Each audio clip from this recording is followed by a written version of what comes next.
welcome back to Cut Up Garage. I think we got more of a fun project today than we did last time. Yeah, granted last time was pretty good. It was kind of interesting, something you don't see every day. But this time, we're going to have a little bit of sparks flying. That ought to be more fun. So, here's what we got here. Got ourselves a big old D-shackle. Sucker's giant, as far as I'm concerned. And we also have this big old hitch, big old hitch thing that, I don't know, I guess you're supposed to throw that in your hitch and be able to put on something else, some other kind of trailer hitch adapter thing. But I'm not worried about what it's actually used for, because I won't be using it for that, assumably.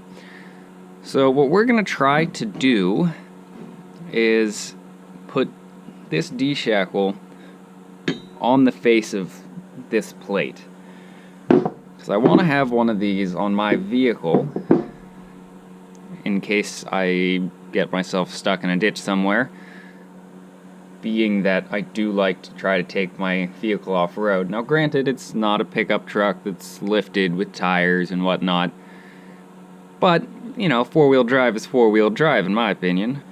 Now, if you guys can tell, one side here is quite longer than the other, and I'm going to assume that it's supposed to sit this way, with the long side on the bottom. However, because I don't want to ruin my departure angle from the rear of my car, so, I don't know, try to imagine this one. I don't have a pen on me. If I got my rear tire here and my front tire there, and my bumper's somewhere up by this rear tire, I can go down a hill. That's this. Yeah, this ain't gonna work. I gotta go get a marker. Alright, so, as I was saying, if I have my rear tire right there, okay, we'll call that this will be the undercarriage of my car, right? There's my front tire.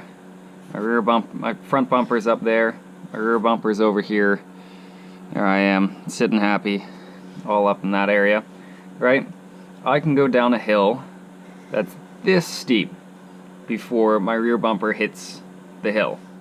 Now if I put that hitch on there in the correct position with the longer side on the bottom, now I have something sticking out the back of my car that's going to be hitting the hill, and that's no good. So what I am going to do is put it in that way, so that I don't have this problem. We'll completely eliminate that. So we're just going to take our D-hitch here. We're going to set it where we're going to put it. So we're going to try to flush up that end there a little bit. And then I'm going to, as soon as I find the Sharpie I'm looking for, kind of mark out the area around the shackle pin, the shackle bolt, whatever this is, whatever you'd want to call that, the part of the shackle that unscrews. I'm going to mark around that the general area where we might be welding something on, just so it's all clean for when we do go to weld, because I don't want to take off all the paint on this faceplate. One, because that's a waste of time, and two, the less paint I take off, the less I have to repaint and worry about rust. So let's get that flushed out and more or less eyeballed center. We can worry about doing all the proper measurements when we go to weld everything together. I'm not too worried about that right now.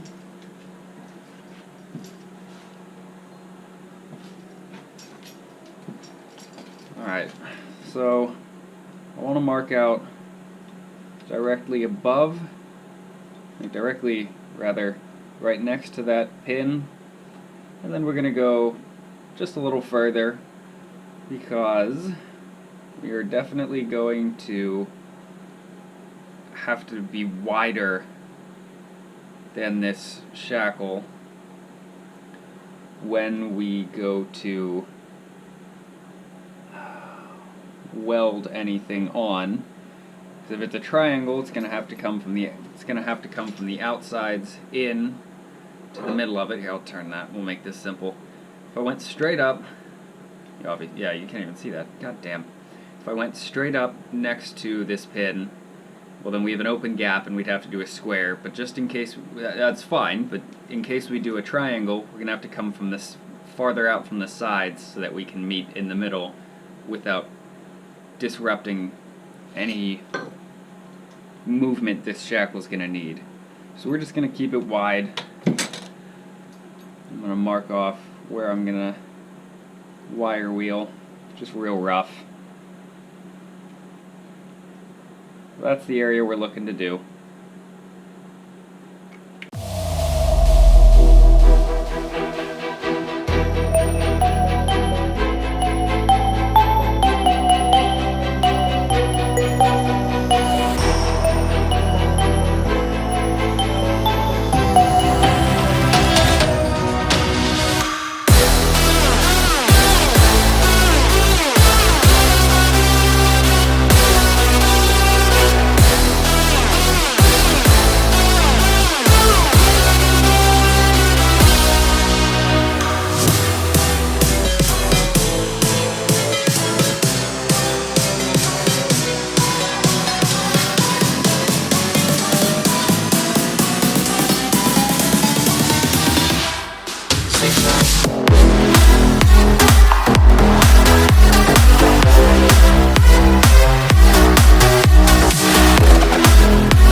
Alright, so we've got this cleaned up.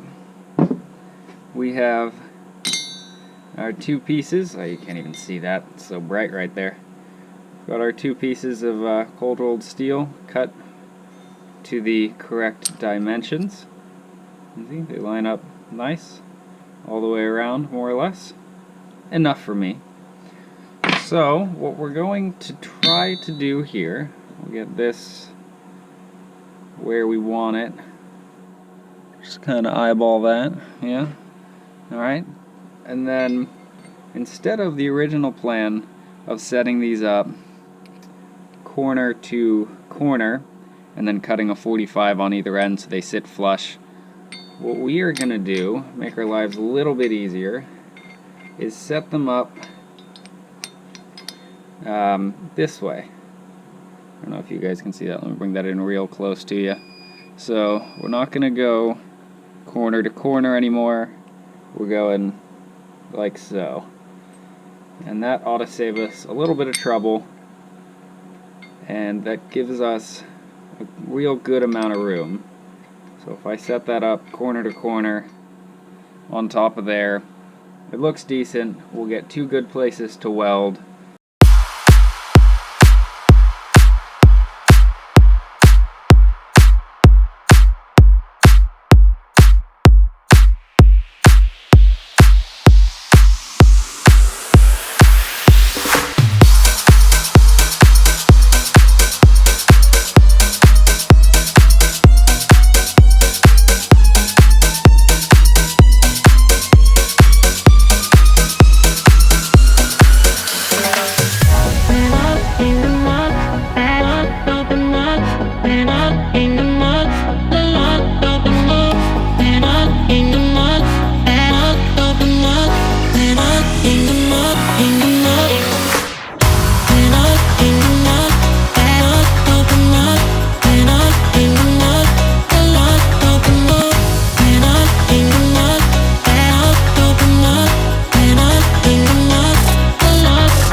I think we've just about finished up the welding.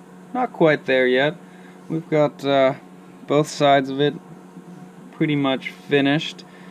A little bit of wiggle room, just kind of as I was hoping. Not too much wiggle room up and down, which is great, but still enough that it rolls freely. I'm a little concerned on this side, because there are two veins of slag still. So I think I'm going to have to grind out that side and re-weld it just to get rid of those.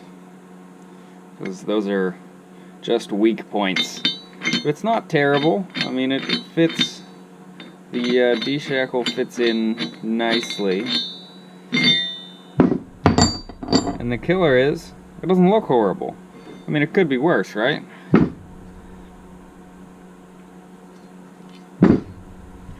Yeah, there you might be able to really see those veins. They're definitely not good. That much is for sure. But I think it'll work. More or less. So what we're going to do is, I think off camera, I'm going to grind these veins out, re-weld it, and scuff up this whole adapter. I mean, absolutely every nook and cranny, so that I can put a coat of primer on here, and then I think I'm gonna use, it's between just plain old spray paint and Plasti Dip. I like the look of Plasti Dip. It's a little bit more textured. But we'll see what happens. Alright guys, so here's where I have stopped so that I can bring you up to speed. Redid some of the welding on both sides and decided I'd leave it with the beads there. You know, I thought it looked kind of cool. If I'm wrong, whatever. I can always grind it off and redo the bed liner. But I chose to do the bed liner on this thing instead of doing Plasti Dip or paint, because, well, truck bed liner is pretty damn tough, so that ought to hold up better than either of the other two options. So it's not terrible. I mean, I've got welds on the inside and on both sides, top and bottom of this. Although I did clean off the ones on the top here just to give that a nice smooth look. But it's not bad. You know, could be worse. I think it'll look decent. I think black was definitely the good option. I'm glad I didn't go crazy and think, oh, let's put a color on here. But I think that that'll be just fine. I mean, I don't know, you guys can tell me in the comments what you think. But I think that's decent. Yeah, could be worse. Right? Alright, well, anyway, I think that'll just about do it for this episode. Not sure what we'll be doing on the next one, but I'll catch you there. See you guys later.